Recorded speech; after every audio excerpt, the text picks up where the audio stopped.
তো আমি ঋষিকা, তোমরা দেখছো আমার নতুন মিনি ব্লগ। তো তোমরা সবাই কেমন আছো? আশা করছি অনেক ভালো আছো, আর আমিও অনেক ভালো আছি।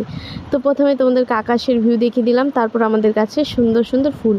দেন তারপর আজ হচ্ছে পয়লা বৈশাখ। আজকে সারাদিন আমি বাড়িতে কী কী করি এ টু জেড থাকবে এই ভিডিওতে। তো প্রথমে আমি খেয়ে নিলাম একটু ফ্রেশ হয়ে ডাবের জল, তারপর খেয়ে নিলাম বাদাম। আর এখানটায় দেখি মা রান্নার সব যাবতীয় জিনিস কেটে নিয়েছে, যেখানটায় ছিল আলু, টমেটো, পেঁয়াজ। আর আজকে বাড়িতে রান্না হবে মাটন, যেহেতু আজকে ভালো দিন বলে কথা, আর ভালো মন্দ তো চলবেই।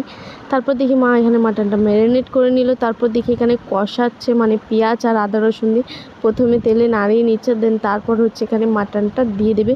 তো তোমাদেরকে আমি সব একটু একটু ভিডিও করে দেখাচ্ছি। দেন মাটন দেওয়ার পর এখানে দেখি মা আলুটাও ভেজে নিয়েছে। তো দেখছিলাম মা এখানে অনেকক্ষণ ধরে মাটন কষাচ্ছে।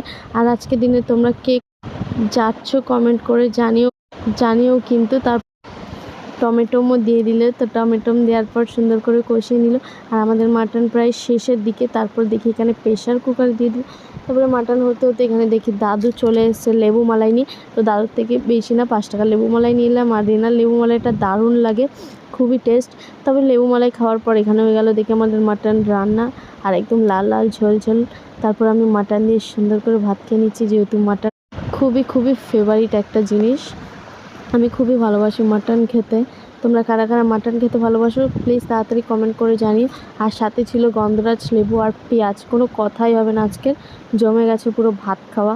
দেন তারপর মাটন দিয়ে ভাত খাওয়ার পর এখানে আমের চাটনি করেছিল, আমের চাটনি দিয়ে ভাত খাওয়ার পর আমি কিছু ফল খেয়ে নিলাম। তারপর নিলাম পেঁপে, আর এই ফলটার নাম আমি জানি না, তোমরা যদি কেউ জেনে থাকো প্লিজ কমেন্ট করে জানিও। আর ফলটা খুবই ছিল টেস্ট।